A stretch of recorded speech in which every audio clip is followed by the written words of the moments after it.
सेना की ओर से ऑपरेशन सिंदूर चल रहा है तो उधर भारत और पाकिस्तान के बीच भी तनाव लगातार बढ़ रहा है। ऐसे में एसडीआरएफ की टीम भी लगातार जागरूकता और प्रशिक्षण देने पर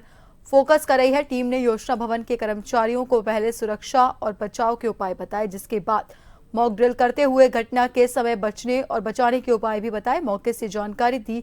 हमारे सहयोगी अनिल सैन ने।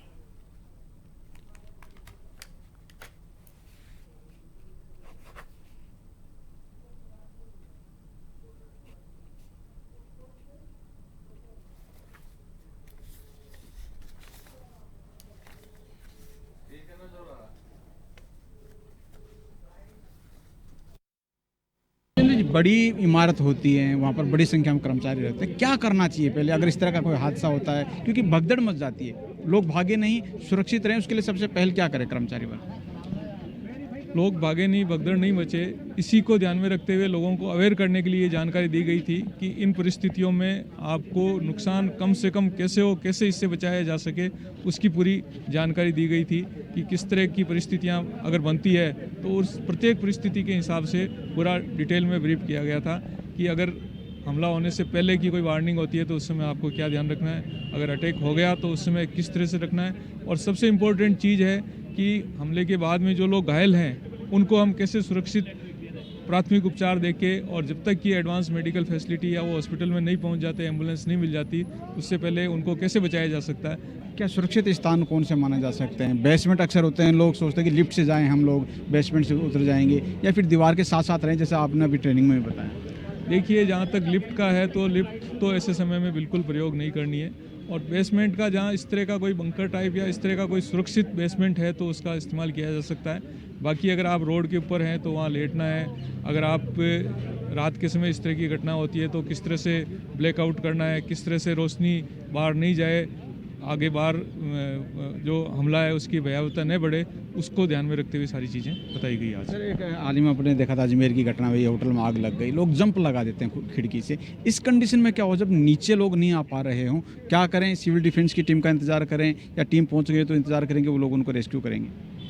बिल्कुल, इस समय आपका प्रयास यही होना चाहिए कि आप सबसे पहले बजाय वहाँ से जंप लगा के नीचे कूदने के, सिविल डिफेंस और एसडीआरएफ की टीम तुरंत इत्तला मिलती है मौके पे पहुँचती है, और सबसे ऊपर की मंजिल या जहाँ पर भी वो ऐसे जगह खड़े हैं जहाँ की वो धुएँ या उससे बच सकते हैं, वहाँ खड़े रह के, और जब तक कि वो टीम नहीं पहुँचे तब तक वो गीला रुमाल लगा सकते हैं या नीचे लेट सकते हैं, ताकि उसके धुएँ की वजह से वो बेहोश नहीं हो। और जैसे ही टीम पहुंच जाएगी तो जैसा कि अभी आपने डेमो में देखा था कि किस तरह से वो टीम पहुंच के, और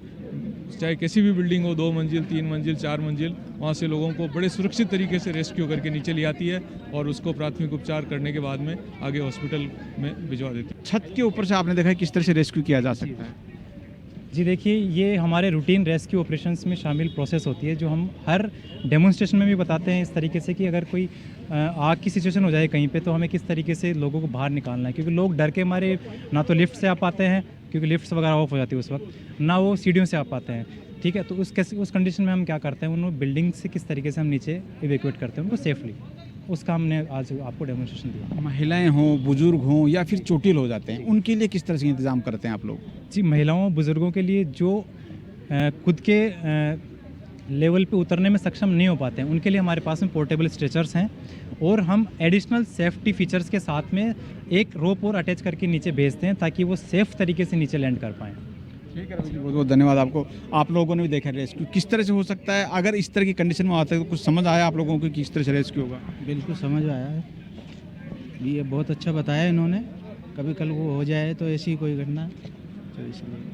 बहुत। आपने देखा कि एक ट्रेनिंग तौर पे दी गई है, किस तरह से कुछ रिहर्सल भी होती है, आप अगर इस तरह का कोई हादसा होता है आप उसमें अगर कहीं रहते हैं तो बचाव कर सकते हैं आप लोग। तो मैंने अभी देखी एसडीआरएफ की टीम ने यहाँ पे बहुत अच्छी हमें ट्रेनिंग दी, तो सभी देशवासियों से एक ही चीज़ कहने का यहाँ पे ये रहेगा कि जिस तरीके से अगर जगह जगह जो हमले हो रहे हैं कहीं भी हो सकता है, तो आपको किस तरीके से बचाव करना है। जितने भी अधिकारी लोग हमें यहाँ पे जो देखने को मिले और बहुत अच्छी हमें ट्रेनिंग दी, तो आपको पैनिक नहीं फैलानी है। जन टीवी के माध्यम से मैं एक ही चीज़ कहना चाहूँगा सभी को कि जितने भी देशवासी है, अपने पड़ोसियों की जो भी सामने अगर ऐसी कोई घटना होती है तो आपको अपना बचाव करना है, साथ वालों का बचाव करना है। जिस तरीके से ट्रेनिंग दी गई, जन टीवी आपको इतनी अच्छी तरह बता रहा है, और जिस जिस तरीके से आपको कोई घायल है उसको कैसे बचाना है वो चीज़ इस पर दिखाई गई है। तो इनको छोटी छोटी चीज़ों को मजाकिया तौर पे बिल्कुल ना लें, जो गलत रील्स अगर फैल रही है उनको बिल्कुल ना देखें ऐसी को, और